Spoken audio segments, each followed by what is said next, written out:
Hey everyone, this is Tony, KD8RTT. I'm headed back to college after Thanksgiving break here, and I had just talked to a few people on 2 meters while I've been driving, and it's pretty common when I tell somebody that I'm in college and when I'm talking to them on the radio. They're always pretty interested in how I get into ham radio and what are my thoughts on the lack of younger people in ham radio and that sort of thing. So I thought I'd do a quick video here that is my experience of, how did I get into ham radio, why I enjoy it, and that sort of thing. So I guess I could start by saying that I've always kind of been a techie kind of computer person. Even when I was little, I was always on the computer. And I'm the person my friends all look to for all their computer help and all that sort of thing. Of course, I'm going to school for electrical engineering too, so that's right up my alley. But I'd say it all started in like 6th grade or so. I play guitar, and back then I was looking at guitar effects, and I found online that there were some instructions to build some pretty simple distortion or booster pedals or little mini amplifiers. They were pretty simple circuits, and I thought, hey, I'll try this. So I got the instructions online, went to Radio Shack, bought a soldering iron, bought some components, and soldered it up. And of course, it didn't work the first time. But after I debugged it for a while, I got a little working little booster pedal. And after that, I built a little amp, and I built some other effects and that sort of thing. And that kind of got me really started on electronics. And then a little later in middle school, I got really interested in just all pro audio kinds of things. I did some recording, live sound stuff. I've worked in a few theaters running sound and with my school for that matter. I've done sound for plays, musicals, choir concerts, and orchestra concerts, and all that sort of thing, as well as recording some of my own stuff. So I've done a lot with pro audio. And those two kind of went hand in hand. I kind of they lend themselves together well, and that kind of got me interested in going into electrical engineering. So throughout most of high school, I was pretty big into audio, and like I said, I was working in a theater, running their sound and all that sort of thing. And I was still doing electronic stuff on the side, different various little projects, whatever kind of caught my eye. I tried doing. So then senior year is when I got interested in ham radio. I got my license in February of 2012, which was my senior year. I got tech in general at the same time. I'd known a couple hams all my life, or most of my life I should say, but not really well. Or not at least the ham radio side of things very well with them. One of my scout leaders was a big ham, and I knew of it. I kind of had an idea what it was, but didn't really have any first-hand experience. So what actually piqued my interest was I was watching TV, and there's a show called Doomsday Preppers, and one of the preppers was a ham, and he explained this whole ham radio thing, and I wasn't looking to get into ham radio because of prepping, but it was enough that it made me look it up online and start reading about it. And I'd always kind of had interest in radio, this the technological side of radio. Looking back, one Christmas, my parents got me a little FRS walkie-talkie, and now I say, well, that was I guess that was the first indication of it, but yeah, I was kind of had interest in radio. I thought it was kind of a cool thing, and I don't know, enjoyed it. So after seeing the show on TV, I started reading. I contacted my old scout leader and asked him for a little advice, and I contacted the local club And I started studying. And probably a month of studying, maybe, not even. I went and took my technician and general, passed them both in the same day. And I bought myself an HT, Yaesu FT60R, which I still have. I got started on VHF, on 2 meters, really. I was doing, like I said, I contacted a club, so I joined the local club. I also got active on one of the local repeater traffic nets, which was great because I learned, not only did I learn, how to pass formal traffic, but I also met a bunch of people, local hams that way. And I'd recommend anyone getting into ham radio to try doing the traffic net, because even if you hate traffic or passing the traffic, or you think it's kind of, if you don't find it interesting or whatever, it's still a great way to meet people.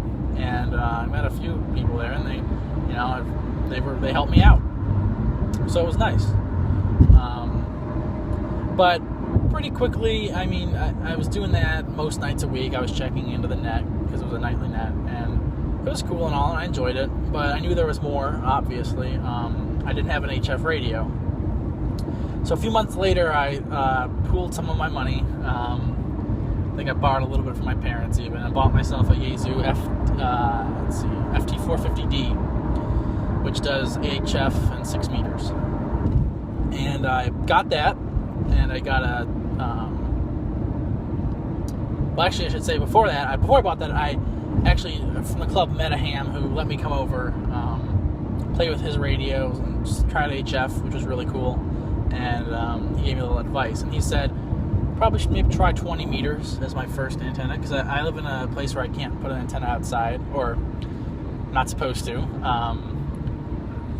So he said, maybe try 20 meters. So I got 20 meter dipole, hung it in my attic, and I worked that a little while. Ran it down into my bedroom from the attic, and it worked okay. Nothing spectacular, of course. So I was mostly doing digital. Because it was easier, and yeah, so it was all right. I worked a little bit of DX, but not a whole lot. Also, my parents didn't like that whenever I keyed down with more than like 20 or 30 watts, our cable TV would kick out in the house. So I decided, that wasn't the most ideal situation. But that was through most of the summer, and I was going to college the next summer or next fall. And my school, Rose-Hulman, has a really great ham shack. So I kind of lived with that for the time being. I went to college, worked from their ham shack a little bit, actually. Not a whole lot. The club wasn't that active. I was still interested in ham radio, of course. I was, always online looking at stuff, reading stuff. And on breaks, I was doing some operating. But I wasn't doing a whole lot at school. I was just busy also. So that's kind of what got me started in it. Now I'm a sophomore. This past summer I did a lot more with it. The summer after I got my license, I went to field day with a local club and loved it, and worked one of the stations there with some people. Then this summer I did field day. I ran the 10 meter station myself and had a blast. 10 meters was not doing well, but it was still fun, and I got to work a little bit of some of the other bands also. But, yeah. And so then this summer, it's more free time, whatever. And I decided I was going to try a new antenna. You take a look at my blog. There's a whole write-up on it. But I basically put a multi-band wire vertical on a tree as a stealth antenna in my backyard. And that works really well. Actually, I moved all my stuff to the basement, ran it into the basement. And that's my main antenna now. And I would say, even now, most of my work is digital. I don't know CW yet, but I'm doing a lot of digital work, and I've been playing with a lot of cool kind of modes like Whisper, and I've done a lot with the APRS on VHF. So I've been playing around with those kind of newer ideas just for fun. But that's about where I am with ham radio. So I'm pretty active on those things. I'm really big in the technical side of it. I really enjoy building antennas, building circuits, although I haven't built a whole lot of RF circuits, just due to their complexity and cost and all that sort of thing. But yeah, I love building antennas, and that's kind of what it is. No one in my family was a ham. I just kind of saw it one day, picked it up, and thought, no, I'll try this. And it's actually kind of funny. With that, there's a few other people at my college who are pretty active are the same kind of way. None of them none of them really knew any hams, or they knew one, but they weren't, that wasn't what got them involved. They just kind of saw it and went, hey, I'll try that, and got into it. And of course I go to an engineering college, so that's kind of probably not a very uncommon kind of view on things, especially in this kind of area. But I think it's interesting that seems to be the key to me of, for at least young people, what ham radio can do. I think that it was they picked up on the cool scientific part of it, and I think, if you ask a lot of people about ham radio, if they know really what it is, even, they kind of see it as being obsolete because of the internet and a bunch of things like that.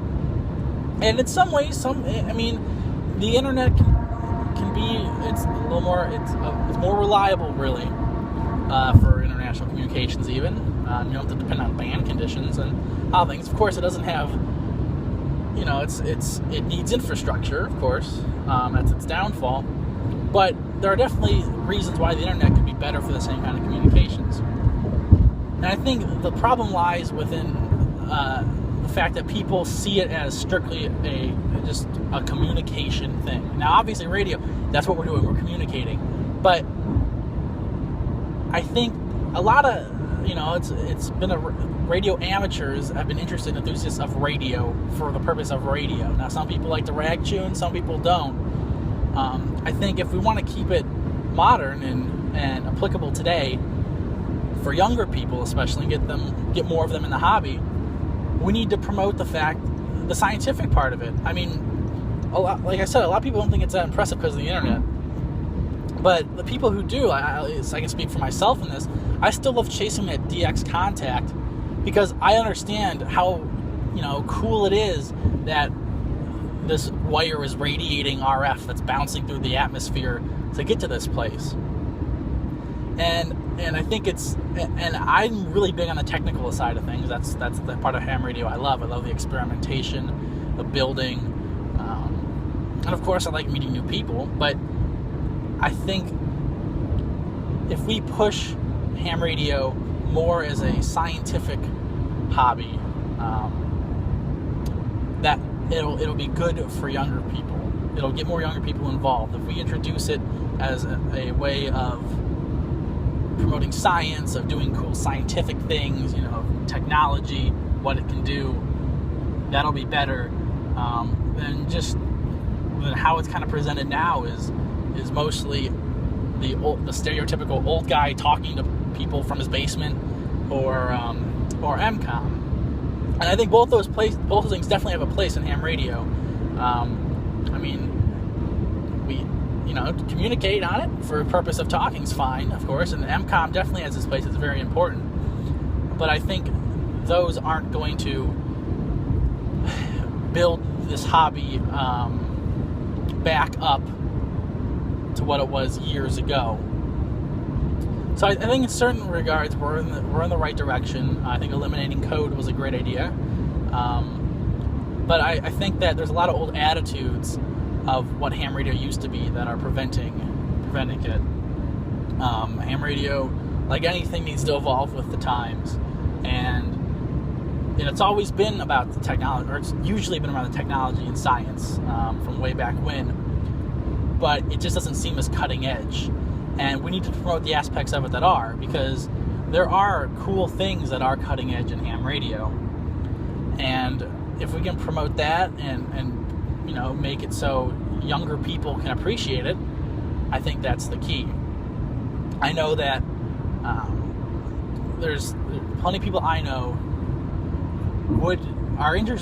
they're not necessarily licensed, but when I talk to them, they just say, their comment is they don't want to just sit there and talk to people about the people they don't know about nothing.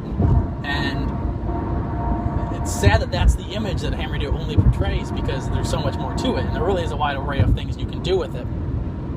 So I think, and that's why I try to bring up, well, you know, I try to show them something cool like satellite work or something like that, or bring up the topic of moon bounce or meteor scatter or something like that, where it's kind of a cool technological thing. So, I mean, that's what's kept me involved. I like trying out new things, or, you know, or different things, I should say, not necessarily brand new.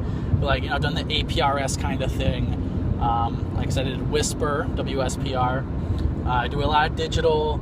And I like just doing other things within the radio area. It's not necessarily ham. Like, I've done I've decoded weather facts from the Coast Guard stations and you know, stuff like that.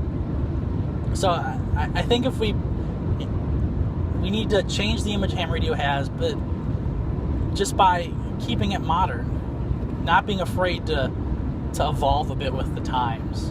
It's the image I try to show other people my age, and it's not easy to get other people involved. But I think a lot of people, once they kind of experience it, it's kind of cool. They think it's cool, at least. So, yeah, that's kind of my experience. It's getting people interested in STEM is kind of the STEM area, science, technology, engineering, mathematics, is kind of the key to it.